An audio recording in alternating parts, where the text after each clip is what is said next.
Peace and Justice here at St. Cross started as a surprise, certainly a surprise to me, as I was walking across the parking lot after service, and one of our clergy, Reverend Kate Lewis, came up and said, why don't we have a Peace and Justice here at our church? And I said, I don't know. And she said, we could have. What about starting one? And I thought, wow, how wonderful. And so I started asking friends. We met, we talked, we planned, how can we approach this, what can we do? We decided to use as our guide a three-part, first of all, a portion of the verse from Micah 6:18, and what does the Lord require of you? To act justly, to love mercy, to walk humbly with your God. And also from our baptismal vows that everyone takes, will you strive for justice and peace among all people and respect the dignity of every human being? And each of us answered, I will with God's help. And then also we wanted to keep studying and keep foremost in our minds the Beatitudes. And 10 years later, I think that's still been a really good guide. There's lots that have gone on these 10 years. Let me mention two just very quickly. One, early on, our rector at the time came to us and said there'd been a request to help organize a memorial lecture series for Margaret Parker in our diocese.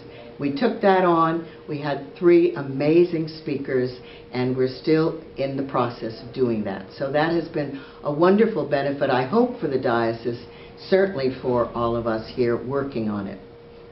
Another one was, early on, it was our very first year, we designed and had made a great many of these Peace on Earth t-shirts. We sold a tremendous number. The church was really supportive. I saw Christmas pictures with the whole family, all the little kids, all ages, all wearing these shirts. It was fantastic. And this was for the earthquake in Kashmir, Pakistan. So, and that we did, yes, we did contribute over 3,500 to the Episcopal Relief Development. So there's a lot going on now, as there was and has been over the last 10 years. And it's been wonderful. In the fall of 2014, our group voted to support the People's Climate March in New York City. We started by showing a film in Parker Hall. The climate disruption brought in 50 people, most of which were outside of our own congregation, to ponder and discuss the effects of climate change. And then we organized people to pass out informational flyers on street corners in the area from Valley to Palos Verdes. And it was my privilege to be a part of that. It was very meaningful. And this was to help people understand the issue a little bit more. We in the Peace and Justice believe that a ministry of justice has to work with equality for all people, and that the coming climate crisis will disproportionately affect people less fortunate. The Episcopal Diocese shares our views, and we welcome the discussion so that we can work together as a community to help create a more sustainable future.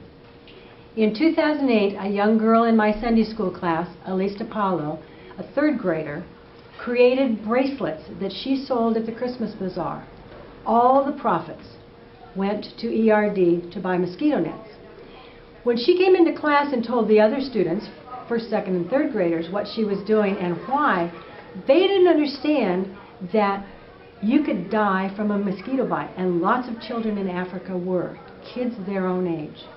So they decided that they would save money in their tin cans in the class, and at the end of the year I promised them that I would find individuals and groups to match their amount. That happened.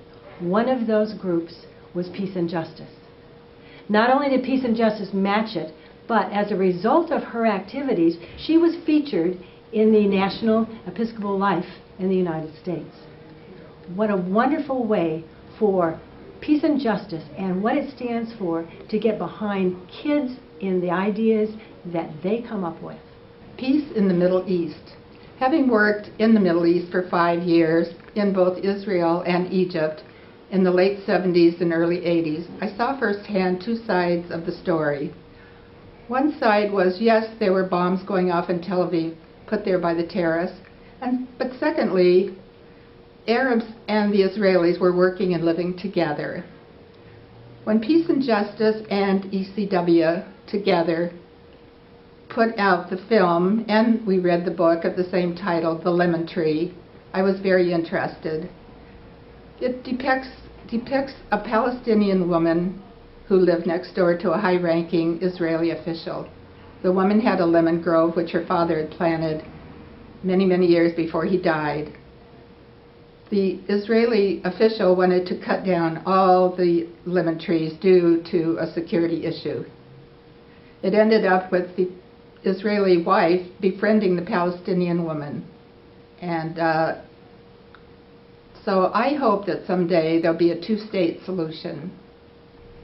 I was really happy to find a spiritual peace and justice group when I went looking a few years ago. And I've called it my 12-step program away from politics. So naturally, the first thing I got involved in was the election forum. The election forum gave me the opportunity to meet a lot of people in the congregation, because there are a lot of people who get involved in it, trying to present both sides of state and local initiatives in a very fair and balanced way. We have had people of all persuasions participate, and I want to give a special shout out to Charles Gessler, who in the past has done a really fabulous job in educating us on the judges. So I invite everybody to participate in the future. It's really important for our democracy, and it gives you an opportunity to look at both sides. In December 2014, St. Cross Peace and Justice had the courage to send an old lady, me, to Uganda to work in a refugee center with women from South Sudan and the Democratic Republic of Congo, Muslims and Christians living together in community. We provided business education and mental health practices for counselors there, and it was an incredible experience that I'm so grateful to Peace and Justice for supporting.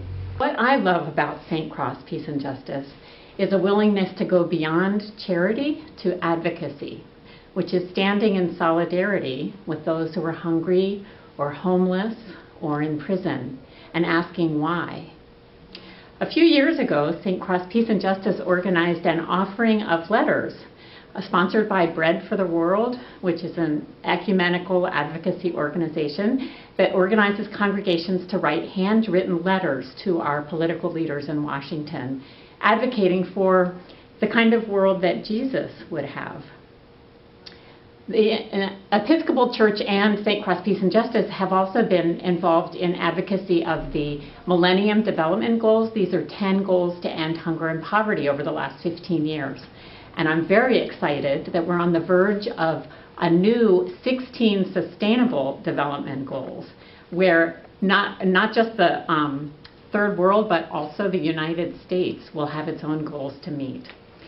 So maybe this year we'll have another offering of letters for Bread for the World on child nutrition, and we could ask Hal Hurst to bake some of his delicious bread. I have been involved in many of the Peace and Justice community activities and projects for many years, since 2005 as a matter of fact, but my main focus has been fair trade. I started with Dan Wilson when we introduced fair trade coffee at St. Cross and followed that up with tea and chocolate. Fair trade organizations help small farmers and small commodity producers in two important ways. They lend them money at fair rates, and they buy their products at fair market prices. Our most recent activity has been raising money for 10,000 villages in order to help them open a shop in Redondo Beach. 10,000 Villages is a fair trade organization that buys and sells artisanal products. We urge you to check them out. I believe in the peace and justice work. Where there is justice, there will be peace. I've been involved since 2005. The first thing that I did with other people from Peace and Justice was to protest the Iraq War. We carried signs down at the corner of Pier Avenue and PCH, and we walked back and forth holding our signs up, and people saw us, and some people approved and some people didn't. One of the other things that I can remember was early Earth Day programs where we instructed the congregation about recycling and conservation of water. Earth Day gave us an opportunity to look at other things besides water. Some of it was solar, and we also decided that we wanted to promote the possibility of increasing the number of electric cars. So we had the first plug-in Hermosa. Plug-in Hermosa was for the whole community, and they came here to see a lot of new cars.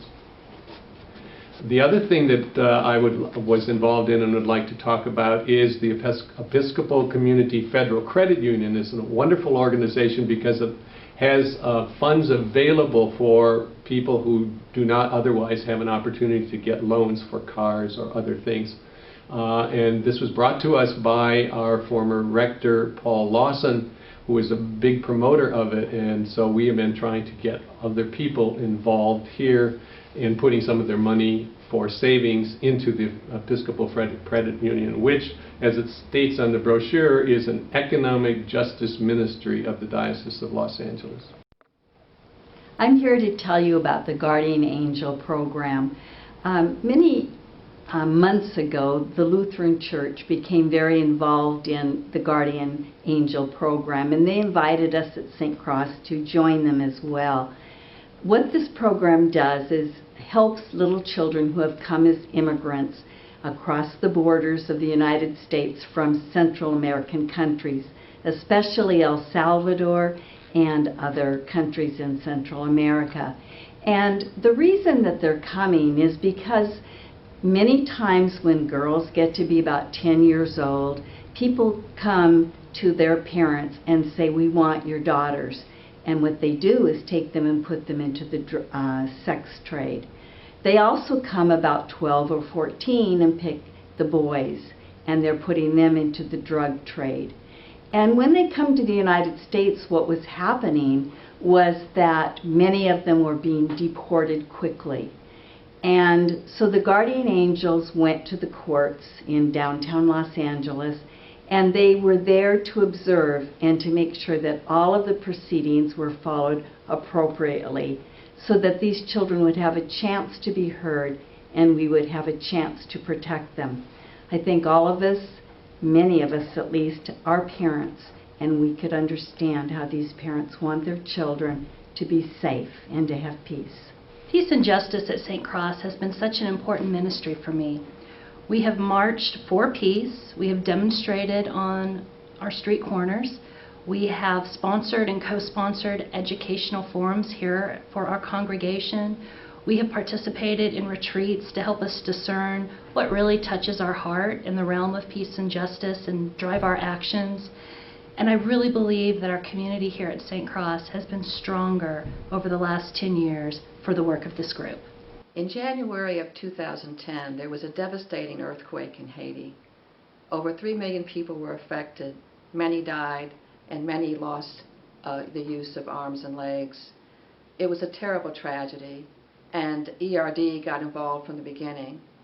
But St. Cross also stepped up to the plate. We had a one-night event called Hope for Haiti. This is the flyer that we used. And it was a wonderful way to bring the congregation together. Everyone was involved, almost every organization, every group. The youth served food. Peter and Laurel stepped up when our caterer fell through at the last minute. And everything was just beautiful. We had contributions from every part of the congregation. It was a wonderful night where we raised over $12,000. Half of that was given to ERD, and the other half to a place called St. Vincent's Center for Handicapped Children. They make prosthesis there for children that have lost an arm or a leg, and this is where we wanted the other half of the money to go. Thank you, St. Cross, for doing this great work. There's one other thing that I hope is worth our time because it's been so exciting. Just 3 years ago, we with ECW, so Peace and Justice and ECW, went together in working on participating in the Hermosa Beach Community Garden. We had 3.5 beds. We grew in that short period of time over 500 pounds of vegetables of different kinds, all fresh and wonderful, that we've given away to those in need. And right now, it's going to continue, and I think it's a really wonderful part that the clergy has supported, as has the clergy in all of our efforts. We really do feel a part of the congregation. We appreciate the support of the congregation, as they've been essential to much of what we've been able to accomplish. So it's a wonderful atmosphere, and of course, to be with like-minded people and working for things you believe deeply in is a wonderful, wonderful experience. So we're grateful.